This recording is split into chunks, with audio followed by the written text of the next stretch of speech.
Hey y'all, happy Black History Month.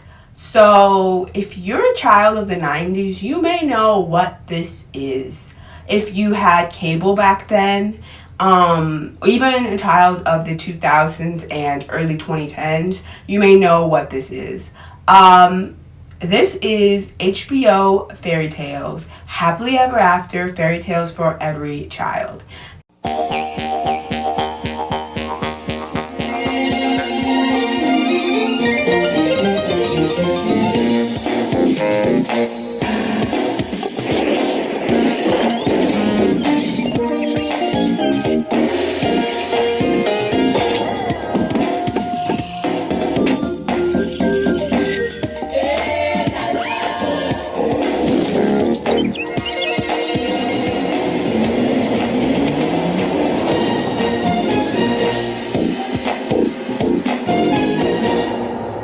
Now, if you're like me, I was a 90s child. I was born in 1991, and so I watched HBO Fairy Tales or Happily Ever After during its original run in the late 90s. And it was incredible. It was incredible. This is my show. If you remember this show, you are an OG because this is my show. Okay? I watched this on repeat up until the early 2010s when I was way old, right? And this just brings back so much nostalgia, so many memories. This is just one of my favorite shows that ever was on HBO Family, was ever on that channel, that network, because it was just so black. It was just so like cultured, and it wasn't just black culture, it was also like Latino, Latin culture, Hispanic, it was Asian culture from various different places like Japan and China and different places.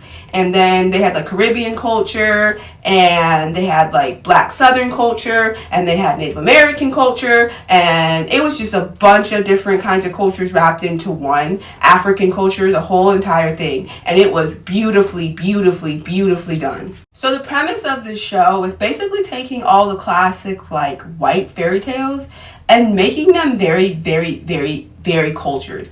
They had some of the best guest stars who did the voices of some of these characters and also sang their songs. Like, it was incredible. Like the Beauty and the Beast episode where they had Beauty, and she was this black girl, and her father was this like merchant who had this like store in their town, and then he was out, getting more stuff for his shop, but he got caught by this beast because he ended up in his castle, and then he wanted him to either be there and be his like slave or whatever, or he wanted him to come bring like his daughter Beauty. And so Beauty ended up staying with the Beast, and we all know the story of Beauty and the Beast, right? But there's this moment when Beauty ends up going back to visit her father and her family, and she has this moment where she's in her bedroom, and Vanessa Williams did the voice of Beauty, and she sings this incredibly beautiful song. Like, I'm obsessed with it. I truly am obsessed with this song. Like, the way that she sang that song, perfection. Wave goodbye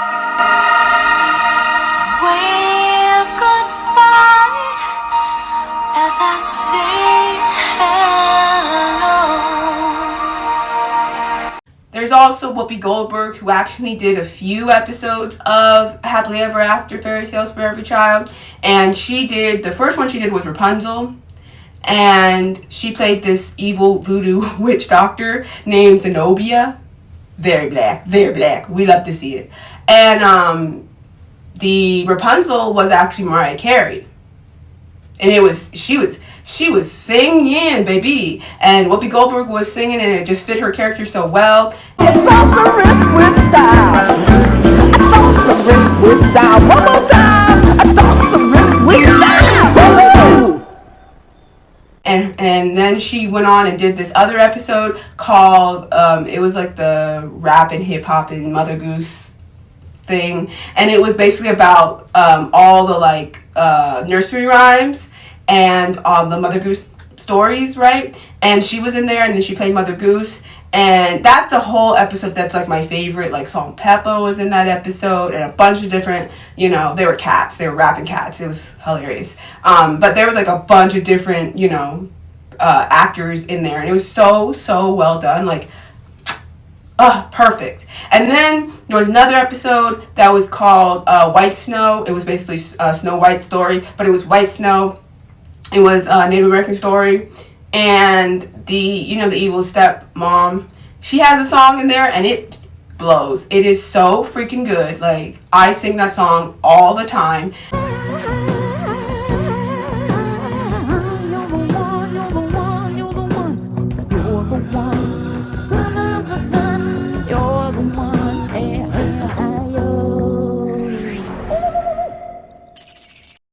There's another one with Raven, and it's the Princess and the Pauper, and basically, the whole story of the Princess and the Pauper, but it's Raven, it's like younger Raven, like when she was still a teenager, and Raven can sing really well, right? And so she was getting it in too. If you look me in the eye, I bet you can identify.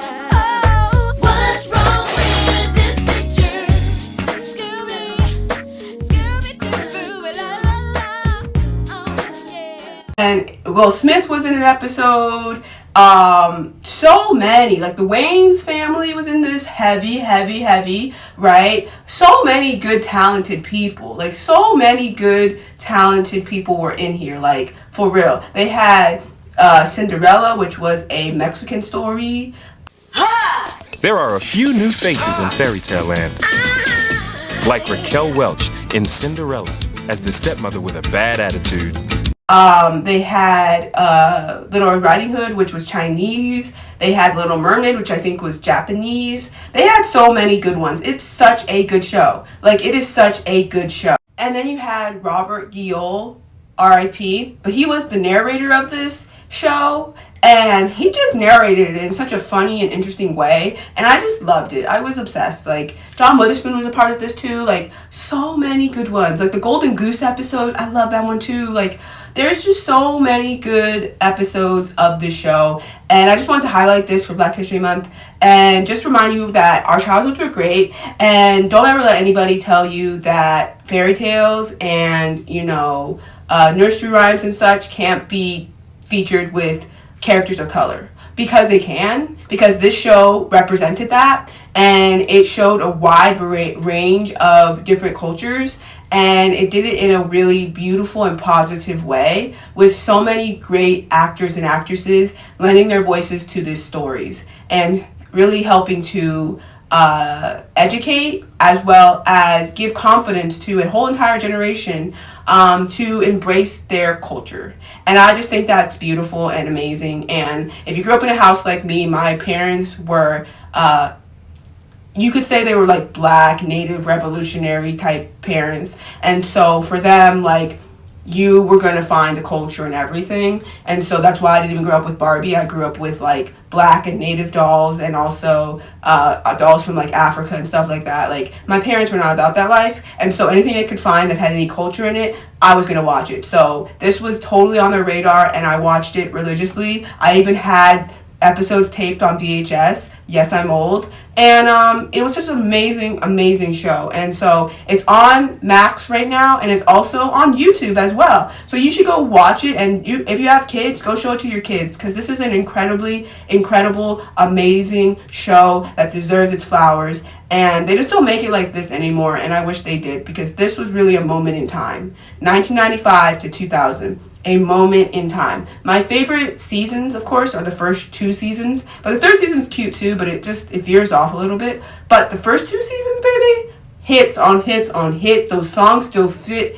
They still linger in my brain like all the time. Like, I'd be singing the Raven song that she does in Princess and the Pauper like consistently. I still sing some of the songs from the Jack and the Beanstalk episode consistently. Like, these are songs that stick in my brain for the last almost 30 years.